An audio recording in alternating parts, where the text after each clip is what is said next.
Langsung bertanya kepada Istana, silakan Kak Salsa.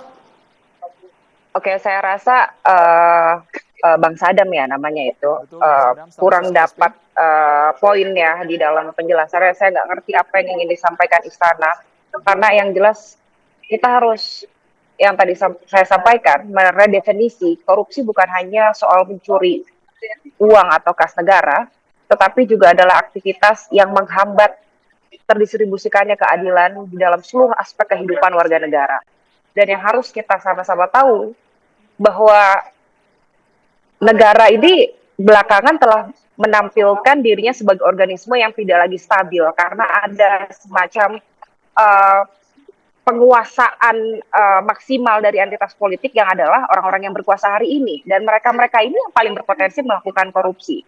Nah, sekarang saya mau tanya kepada Bang Sadam sebagai perwakilan Istana, sebetulnya Pak Presiden dan Istana sendiri atau koalisi misalnya ingin menentukan negara ke depan itu seperti apa agar lebih kuat dan agar yang disebut sebagai koalisi tanpa oposisi ini bisa jadi sebuah entitas politik yang tidak saling bagi-bagi kue, dan kuenya ini potong memotongnya nggak boleh kita saling saling tahu caranya gimana dan siapa yang kemudian melakukan kejahatan dan hak-hak masyarakat mana yang diambil lewat aktivitas-aktivitas ini. Saya rasa ini perlu dijelaskan karena belakangan ini kita menyaksikan betapa lemahnya negara, yang artinya seluruh lembaga negara hari ini dipertanyakan, bahkan merosot kepercayaan publiknya, terutama para penegak hukum. Dan di sanalah sumber korupsi dimulai. Bang Sadam, boleh langsung dijawab? Ya, saya kira yang pertama adalah ya ketika tadi bagaimana distribusi keadilan ya, ataupun melalui program-program ini yang disampaikan ya, ketika ada uang yang kemudian sampai secara visual di kejaksaan, ini bisa untuk pembangunan sekolah rakyat, ini yang pertama ya. Dan memang sudah diaplikasikan, bagaimana ada 166 sekolah rakyat di sana. Yang kedua, ada 200.000 jembatan yang sedang dibangun untuk kemudian anak-anak yang kemudian di pelosok itu bisa sekolah. Yang ketiga, MBG memang kemudian penerimaan publik bagus, tapi memang ada persoalan korupsi yang memang potensi di sana. Secara survei ya, saya bicara soal survei. Nah, di sini pun kita butuh pengawasan yang melekat atau waskat. Artinya memang bukan hanya dari pemerintah, tapi juga dari masyarakat. Tadi per hari ini saya menerima dari teman-teman advokat di KSP, saya mengajak untuk sama-sama menjadi watchdog terkait dengan program MBG. Supaya apa? Supaya ada kejernihan dan netralitas bagaimana keadilan distribusi uang itu kemudian bisa sampai ke perut-perut rakyat. Itu yang pertama, transparan. Yang ketiga bahwa bagaimana kita melihat efisiensi anggaran dari pusat, provinsi, kemudian daerah itu bisa diimplementasikan untuk hal-hal yang memang untuk keadilan masyarakat. Tadi misalkan kejadian bencana Sumatera misalkan, dengan uang yang diefisiensikan ada 60 triliun yang memang untuk bisa membangun Aceh, Sumatera Utara dan Sumatera Barat.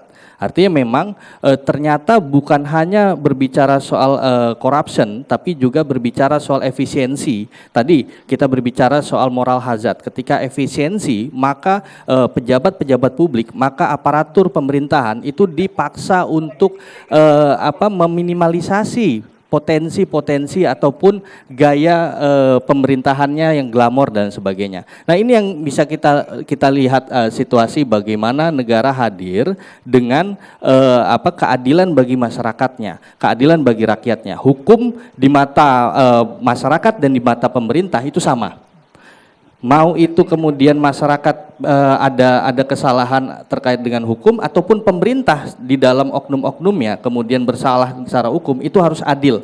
Bagaimana? Nah, itu yang kemudian disampaikan oleh Pak Presiden, bahwa keadilan di mata hukum itu adalah menuju kemakmuran. Makanya kemudian visi daripada Pak Presiden adalah adil dan makmur. Nah, ini yang kita bisa melihat bukan hanya persoalan bagi-bagi kue secara politik.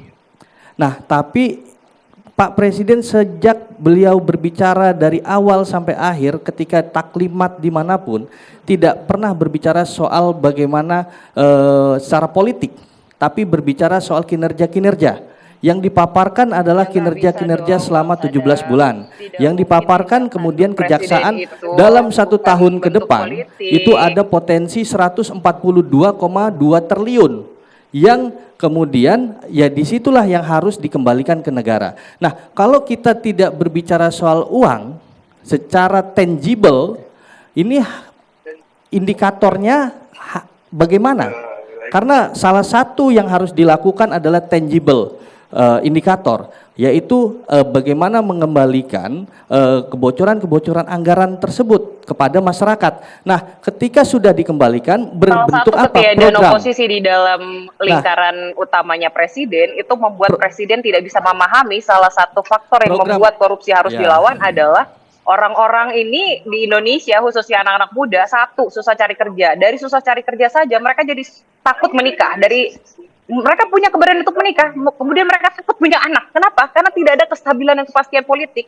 Ini sama sekali nggak kerekam sama istana. Ini kompleks banget.